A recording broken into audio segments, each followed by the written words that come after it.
It's Spoilerin time. This is the show related to the show Cordkillers. On Cordkillers, we talk about the news around shows being made, what kinds of shows are available to watch, and then we watch some and we talk about them right here. This week, we are going to spoil Extras, the Ian McKellan episode, The Righteous Gemstones, Season 1, Episode 5, and Preacher, Episode 8 of Season 4. I'm Tom Merritt. He, my friends, is Brian Brushwood. Yeah, and I guess, man, are we at the very end? I guess we got to check in one way or the other and get the final standing on the summer movie draft.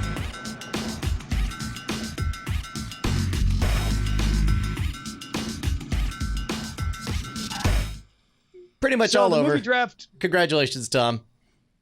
You know what's funny is, yes, we only have till October 4th, so there's 2 more weekends. The week over week decline of It Chapter 2 was not enough to give John Trekker hope, but there is something psychological about seeing Team John Trekker go above 1 million. Go above 1 billion, you mean? No, 1 billion. Sorry. Yeah. So suddenly I'm like, oh, they're getting closer, even though they're really not. Yeah, no, I think there's no chance of them being able to catch you. I think that you most certainly have won. But you know what? We'll put off the full celebration until later. I'll just remind you, I called this shot months ago. You did? All right. You totally did. Let's talk about Preacher, Episode 8. We only have 2 more episodes after this episode. So we are, of course, bringing the gang back together at the very end of this episode. And also Herr Starr has a journey in this episode where he goes from being actually further mutilated early in the episode to being fully restored. It was a show of transformations, Brian. Yeah, and it does feel like they're still continuing to totally retcon the motivations of Herr Starr after the fact. And it's like, now they're just trying so hard. It's like, okay, we know it's weird that Brian Brushwood thinks that, why is he suddenly obsessed with beauty? Let's 6, 7, 8 episodes into this season go back and retroactively show that he used to love winning beauty pageants when he was younger.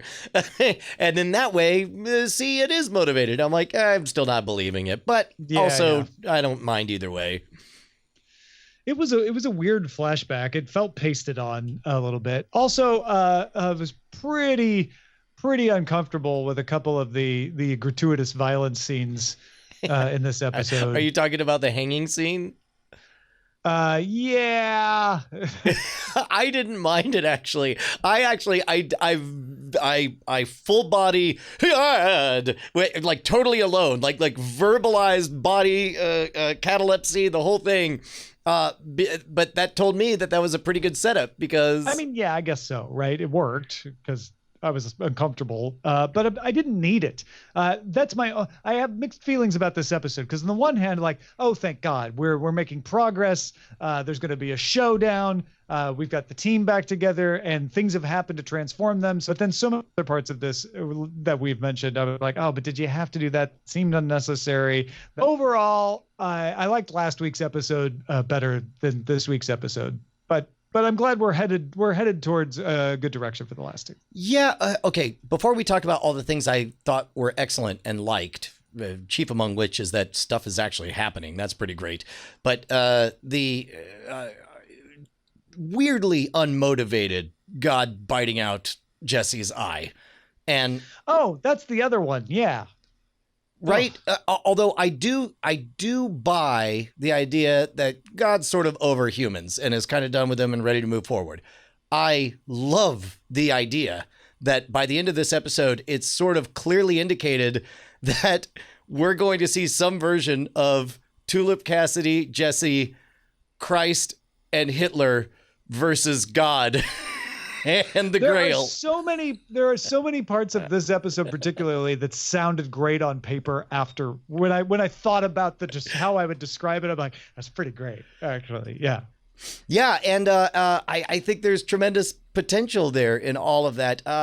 Curiously quiet about Genesis. Like Jesse's had Genesis this whole time, and we haven't seen him flex it in hell at all. I thought he would throw it out when God and him faced off. Well, and that's a question that we've never been. And I think that they're intentionally trying to misdirect us from thinking about it, because there will be this moment like, does God fall for Genesis. Although if the Killer of Saints, Saint of Killers, whichever one, if it doesn't work on him, it probably is not going to work on the Almighty. One would think, but yeah.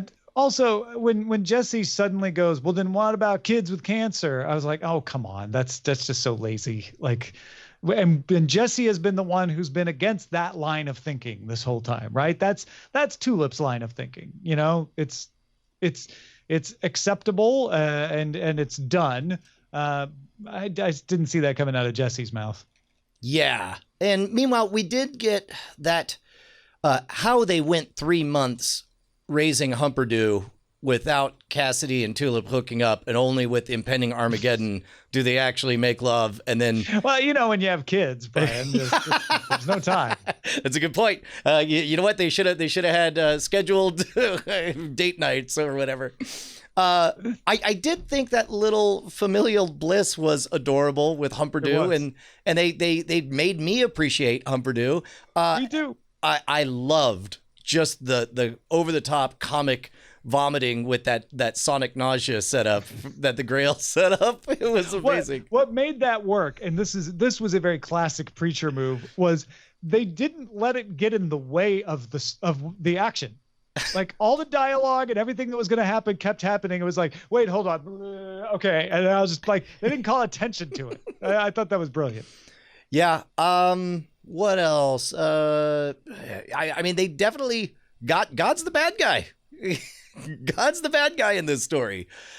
Whether or not, now here's the question is, do you think, because the classic Hollywood move is to end with some kind of, see, it was all part of my plan, and I was only pretending to be bad because it was all needed. But if there's one show that I think might not do that, and instead just full on make God be the bad guy, it would be Preacher. Yeah, that would make sense. Or at least leave him in an ambiguous situation. Certainly not, pull it off that God knew what was going to happen the whole time. Beatmaster's saying there was a lot of fan service for the comic readers, and I don't think either one of us have read this comic, right? No, but there was enough weird non sequiturs that I would totally believe you if I'm like, okay, I assume that was for something that happened in the comic book, because they're running out of time with only 2 episodes left. Anything else on Preacher? No, I guess not. I'm digging it a lot. I mean, the idea of them teaming up with Hitler and Christ to take on God is just amazing. Yeah. Well, it's an apocalypse. Hey, why not? Yeah. That's pretty great. Speaking of righteousness, let's move on to the Righteous Gemstones. We got a flashback episode, which I thought I would enjoy. Because hey, you get a little bit of a period piece. You get to see an era that more directly bears on my own personal history. My grandparents watched these kinds of shows, and I was exposed to them, so that was really fun. I wasn't sure how I'd feel about taking a break from the mainline story, but I loved it. When I finally saw the previews for next episode, I was shocked to realize I'd forgotten all about where we are with the van tipping over at the end of the episode last week. And I'm like, oh, right, we need to resolve that. How's he going to explain that to his wife, car pranks and all that? So I think that's a testament to how engrossing this episode was for me. Yeah, this episode, when it began, I was just like, backstory, a lore dump, and I did not expect to enjoy it. I liked it more when I realized that it was a cross-universe alternate reality. Somehow Shane from The Shield showed up, and it was really great. No, Walton Goggins, just at his Walton Gogginsist, was amazing. By the time they agree to go on tour, like that set piece live on stage where they're doing that song and dance was fantastic. Like at first I'm like, oh, they're going to set it up and then we're going to cut through it. But instead we just watched a whole song and dance number. And by the end, I'm like, that is spectacular. Yeah. Well, and then to be able to pull that off and then play the early version, like the kids version, as a diegetic into the credits rolling and give me the whole song. And I listened again. I was like, wow, that sounds authentic. This sounds like an actual cassette from that era. So do we think that was a original song written for this show? Because it's so cloyingly sweet and so on the nose and so perfectly uber young Donnie and Marie that I have to believe it was written specifically for the show. It must have been. I kept looking in the credits for a credit for that song, and all they have is the music by general credit. So I assume, yeah, it was just the team working on this show killed it and knocked it out of the park. It was invented for the show. This is from Fast Company. Invented from the show by creator Danny McBride and co-star Edie Patterson, as well as series composer Joey Stevens. That's amazing. So Joey Stevens did the music, but Danny McBride and Edie Patterson did the lyrics? Apparently. I mean, now that I think about it, now that I know that we're right, it was written for the movie or for the show, all of a sudden it's like, of course it's written for the show. It has a lyric about a kid running around with a pickle in his mouth. That was his version of misbehaving. That was the one that made it feel the realest to me. It was like, no, that's exactly the kind of like cute detail that they throw in these kinds of songs. Like, oh my God. So good. And also Amy Lee is played by singer Jennifer Nettles. She's a accomplished singer in her own right. Oh, you could tell. Like Walton Goggins, he good effort, Walton Goggins. You certainly can dance, but man, oh man, you could tell a talented singer in Jennifer Nettles. Mm-hmm. Yeah. Well, and that fits the characters, right? One of them is more successful and the other one is Baby Billy. So there you go. Yeah. Yeah. Of course, I thought they did a really good job of youthening up the eldest gemstone.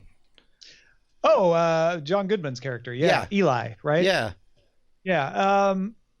He looked a little wax figurine like here and there, but for the most part, yeah. But I guess that's one of the nice things is that's not entirely out of character for a televangelist in the 80s. No, totally, you're right. I wouldn't put him next to John Goodman from Roseanne and say they looked identical, but yeah, it's certainly believable as a younger Eli. And I will say that I don't know that I don't want a third baby thing, that all seemed to really go nowhere. I mean, the star of the show was definitely Walton Goggins, but I will say that those kids were shockingly spot on for young versions of Edie and McBride. Especially the Danny McBride. Like that young actor studied Danny McBride and did a fantastic job, because that was a young Danny McBride to me, for sure. Yeah, shocking amount of depth to this universe that I didn't expect. I mean, we enjoyed it because it was an outrageous, over-the-top comedy. We liked it even more when it got kind of a Coen Brothers element to it. We're way off of that now, and now we're just building earnest backstory to all of these characters that, as much as Walton Goggins is clearly a piece of garbage, he also is strangely sympathetic, because he's not shy about what a piece of garbage he is, and he really does have nothing, which is why we saw him at his lowest when we see that house and it's got all the signs that say this is where whoever gemstone came from, the childhood home of Amy Lee Gemstone. Yeah. I definitely had the experience of watching them in the conference room where he's excited about the tour and they have to let him know that she's pregnant, thinking like, well, what you would say to resolve this is this, and no side said it, which is good. That's how you move this story along, because everything they did say was perfectly believable.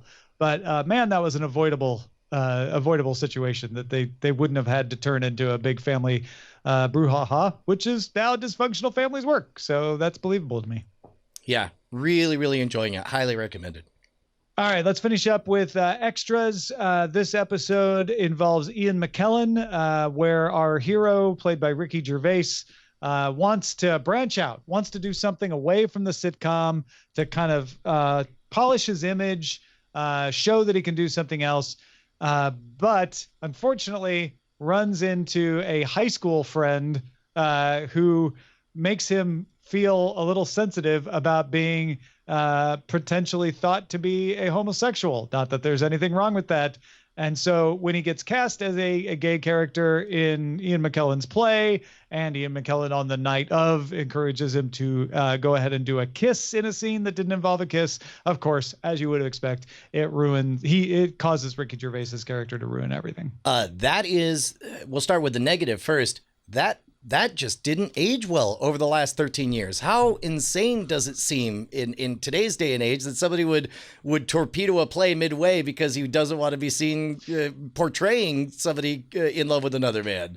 Well, yeah, it's not as likely. I guess you'd have to work harder to have the friend, the upper school friend, be a little more circumspect. Like, well, I know it's not popular, but hey, come on, right? Am I right? Like, just between you and me kind of stuff. And they just had him be very upfront about it and unembarrassed about his homophobia, which then of course leads to what is it? Andy Andy Darren. Andy Millman. Andy Millman leads to Andy just immediately. Like, I believe that Andy would be affected by anything this former schoolmate said, right? Like, that part doesn't surprise me. And they've also sown the seeds of some kind of still working his way through it, latent vestiges of homophobia. Like, he's clearly not comfortable with the idea. Like, I think you could update this and make it work. But you're right. The way it's presented is very dated. I will say there are two exceptional standalone vignettes. One right at the very beginning where the makeup artist asks somebody for an autograph and she doesn't remember her name, and the makeup artist gets deeply offended about how, like, I've been doing this work for you for this long, and you're just a piece of garbage. And then that moment where what is Andy's friend who is a girl's name? Maggie. Okay. That moment he establishes eye contact with Maggie and mouths the words, I don't know her name. And Maggie does such a good job of playing the clueless friend. Like, genuinely, it never even occurs to her that he's desperately asking for help. And then right to the point where he pauses and texts her to say, ask her name. It was amazing. And then the second one was when handsome, good-looking, popular high school friend explains to Andy's manager how to go hit on Maggie. And he says some version of, look, I've been admiring you from afar. I would love to take you out to dinner and see what happens. And so he walks over. The version he says is I've been secretly watching you and I want to spend the night with you. And Maggie's like, okay. Yes. And of course, I knew it was a fake out, but I appreciated the, like, wow, the date's going really well and they're laughing and having a good time. And then the way they resolve it so that Maggie decides to bail is both disgusting and hilarious. Yeah, and it's never said. It's just implied, or it's mentioned. It's clear that there's a clogged toilet, and then she sees the manager grab a whisk and walks into the bathroom, and then she just nopes the hell out. Like, nope, I'm out of here. Goodbye. And then, of course, Ian McKellan giving the secret to acting. He's like, well, here's the secret. I just pretend that I'm that character. And when I think about what to say, they've written down all the words for me. And when I think about where I'm going to stand, they tell me where to stand. So that's all you have to do. It's so easy. Anyone could do it if they knew Ian McKellan's method. Man, we've only got one main episode left. Jonathan Ross next week. And then there is a Christmas special. I haven't actually checked on Netflix to see if the Christmas special is there or not. We'll have to investigate that. Yeah. Well, regardless, man, really glad I'm finally seeing the rest of this series. Yeah, indeed. I have enjoyed watching Andy wrestle with being trapped in his own success, a populist form of success when what he wants is the adoration of the artistic elites. This episode definitely reduced my empathy for him, because this was clearly self-sabotage, where it's like, well, look, man, I can't really have pity for you or want to cheer for you. Yeah, that's true. My pity for Andy in this episode is that he cares that much about the opinion of these distant people that aren't even his friends, right? Yeah, that wasn't really believable. Like, if we had seen the seeds of that earlier on, where he's like, oh man, I just wish I could be like the popular guys. But instead, he kind of has contempt for them. So it's hard for me to believe that he would actively torpedo his career to impress them. But I mean, because everything else fits. He actively torpedoes his career all the time for really bad reasons. It's just, it's missing that one piece in there. Yeah. All right, folks, we will be back next week with more Preacher, more Righteous Gemstones, more extras. And in 10 days from now, The Good Place is back. So we'll be looking forward to that as well. Thanks for supporting us on Patreon, patreon.com/DTNS, where you get these episodes a little early, and we will spoil you again next week. Patreon.com/Cordkillers is the URL, Tom. What did I say? You said DTNS. That's fine. Go there too. Go to all of them, all the patrons. Also, while you're at it, go to scamstuff.com. Patreon.com/it's a thing. Oh. I'm at patreon.com/let's talk about Star Wars.